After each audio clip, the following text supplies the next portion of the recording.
And now we begin Chapter 17, titled Thanatos. Really? Thanatos. Huh. Simon Belmont and Tim Bradley emerged from the fourth mansion. Simon holding his... Where the hell are we? I just climbed down. The top is that path going to the right. If you were to keep going left at the top, you don't want to go left, but if you were, you don't want to. But if you were, it would go to those jumpy blocks. Unless I went way, way too far. I have no idea where you are right now. Please continue reading. Simon was holding his prize along with the other body parts in his canvas sack. Dracula's eyeball. Well, said Tim, feeling pretty good. Of the 4 parts we found so far, I guess Dracula's brain doesn't add much to the sack. His cunning must be his entire body, said Simon. You should not underestimate him, Tim. It was that Thanatos, bracket, the Master of Death, remember, bracket, showed up.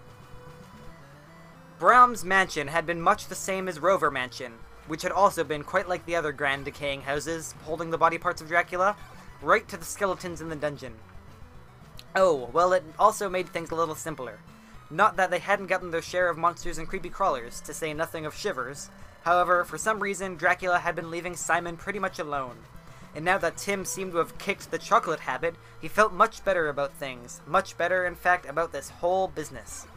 In fact, he's very starting to think that this might be a very positive experience after all. That was, until the Master of Death showed up. Thanatos erupted out of thin air, right in front of the path to the forest, like a bolt of lightning in the middle of a thunderstorm. When Tim's eyes recovered from the blast, he opened them and saw the thing standing in front of them. Heaven help us, said Simon Belmont, flinging his whip back into readiness, as though it would help. From the size of this guy, it looked as though it would take a lot more than just a whip, even a magical chain whip, to deal with him. Tim Bradley could not speak, let alone come up with a cute quip. This joker was absolutely incredible. I am Thanatos, Master of Death, said the big guy. Look on me and despair. He seemed to be about 20 feet tall, with legs like the trunks of trees, and arms with biceps that would make Arnold Schwarzenegger gasp with envy, and a chest as thick as a Sherman tank. That's like the 4th Arnold Schwarzenegger reference. FX9 knows what he likes. Yeah. But it was as much his outfit as his side that made Tim freak out almost totally. Thanatos looked like a hood straight out of Flatbush, Brooklyn in the 1950s, who had made a time stop in the current heavy metal era for some jewelry. He wore black leather pants with a black shirt littered with chains and spangles and other cheap jewelry. He wore the classic black leather motorcycle jacket. On his wrists were leather bracelets with studs. His face was a cross between something out of a 50s horror movie and someone out of a 40s gangster film. His entire face was broad. His hair was cut flat-top style. There was a ring in his nose making him look much like a bull who had stepped off a motorcycle after a high-speed dust-up with the cops. That was not at all what I was expecting Thanatos to look like. Especially because I'm pretty sure in this game, he doesn't. You! Looks kind of like a glam rocker. Oh man, Thanatos the glam rocker? Thanatos is probably David Bowie. Oh man, if only I could do a David Bowie voice. David Bowie? No, I can't do a David Bowie voice. I'm gonna go back to the older one.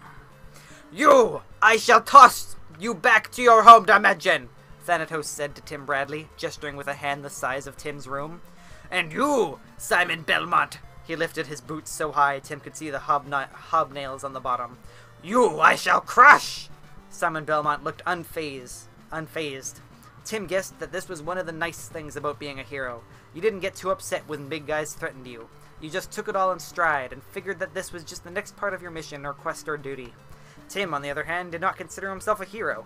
He considered himself a 14-year-old who had stumbled into something that he really didn't want to be in, but who had decided it was best for all involved that he see the whole thing through.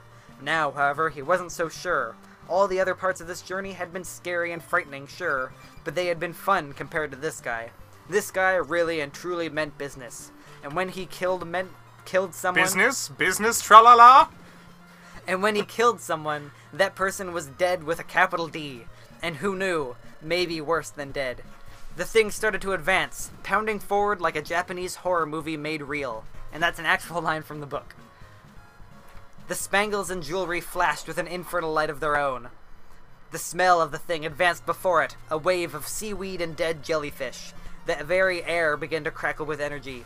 Simon Belmont cracked his whip. What? The ferry will take you to a different place depending on what items in your inventory. Really?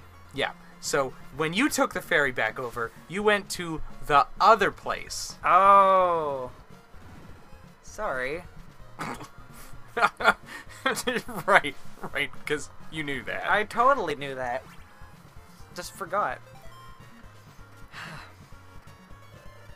Simon Belmont cracked his whip, but it snapped against some kind of force field. The tip exploded into a shower of sparks. Fear gripped Tim Bradley. He felt as though his courage were seeping through the bottoms of his feet. He almost had the uncontrollable urge to turn and run as hard as he could. Simon Belmont flicked the whip back again. His face was resolute, sure of victory. He hurled the whip, and then, suddenly, the impossible happened.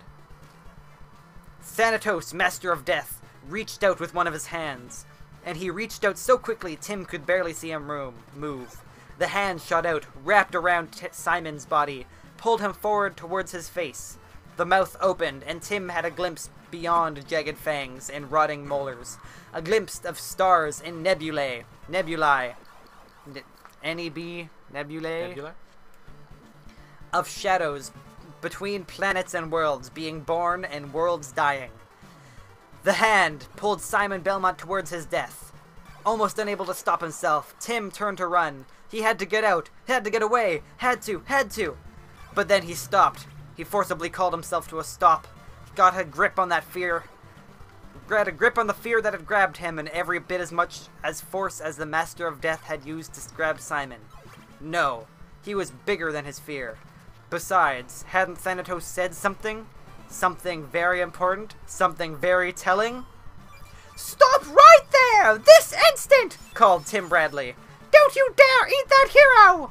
He said it with such authority and such loudness that Thanatos did stop.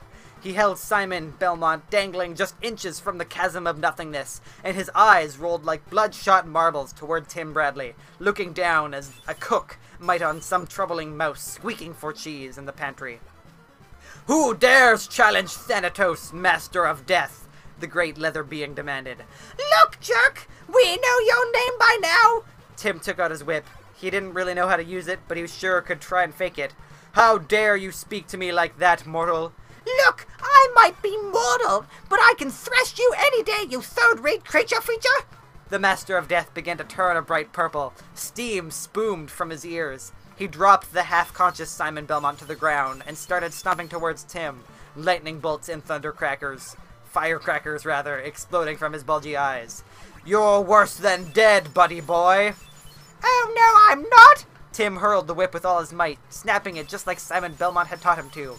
And lo and behold, it cracked. And it cracked like the voice of doom. Thanatos stopped in his tracks. He looked down at Tim, much in the way a crocodile in combat boots might look at the snail it is about to step on that had lifted up and displayed There an are a atomic... lot of metaphors to describe the way Thanatos looks at Tim, and I think we could probably just work it down to the look of love. I think you need to let me finish. Let me finish my metaphor.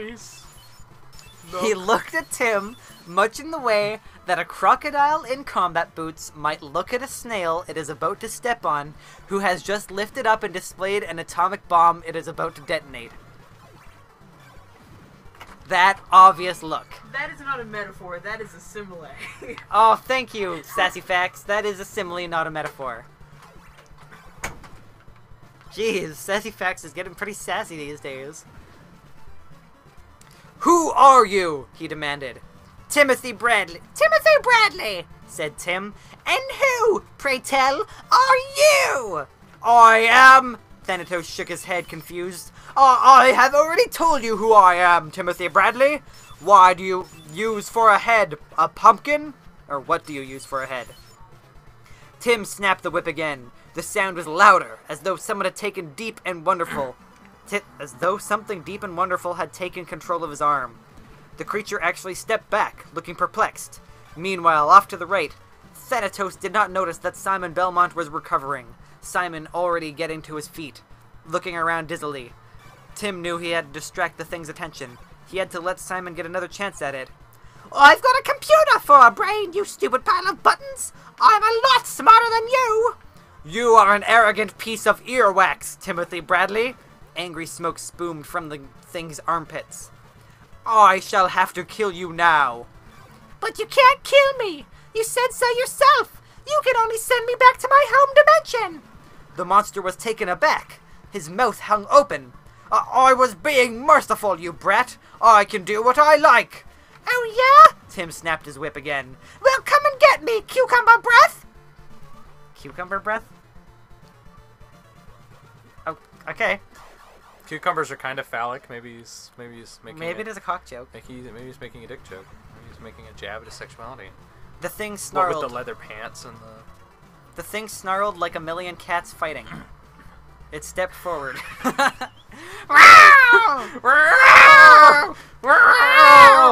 That's really threatening. We should stop that. We should never make that noise again. That is very threatening. Tim stepped forward to meet it and flung the whip again. Death, here is thy sting! Snap, and again, crack! The video game master's reflexes had been honed to perfection. He could actually do this now. He could use the whip, and here was the proof. For he had just flicked the whip so expertly that it had caught Thanatos directly on the tip of the nose. Ouch! Where the whip had landed was a red welt that immediately spread through the nose, swelled up hugely, almost obscuring the creature's bowling ball eyes. Stand back, you foul thing! said Tim, raging against the knight. Raging against the master of death, screaming at the top of his lungs. And while you're doing that, why don't you get back to where you belong and never come back again? What? Blustered Thanatos. You wound me and then order me about? You shall pay. You shall pay dearly, mortal. From the corner of his eye, Tim could see that Simon was getting up. He was reaching in his pocket for something. Tim had to keep the creature's attention diverted. So far, all I've gotten was more and more blasts of hot air, Thanatos. Come on, show me what you can do, big boy! Quaking with fury, the monster charged Tim. However, Simon Belmont leapt into action, literally. He jumped upon the creature's back, flinging the whip around his neck. Then he jammed the eye with the blue crystal, and the other with a batch of garlic cloves, blinding the monster. Thanatos howled with vexation and fury. Strike him in the chest, Tim! Strike him in the chest!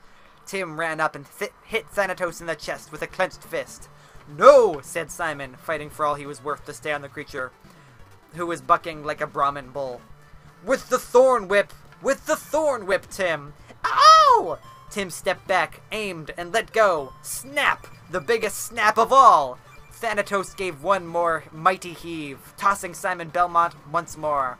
However, he did not look like he was going to charge Tim any longer. In fact, the Master of Death looked like he was very ill, or about to explode. Or perhaps both. His edges turned to shimmering flames, and he shook like a leaf. His clothing turned around, almost translucent, and began to crack. I do believe that Thanatos needs a little more assistance to negotiate his way back to where he belongs. Simon pulled a flask of holy water out, tossed it on the vibrating monster. It was like tossing gasoline on flames. Thanatos whisked like an exploding star, and then, with a final snarl, he collapsed into nothingness, as though sucked away by a black hole. No!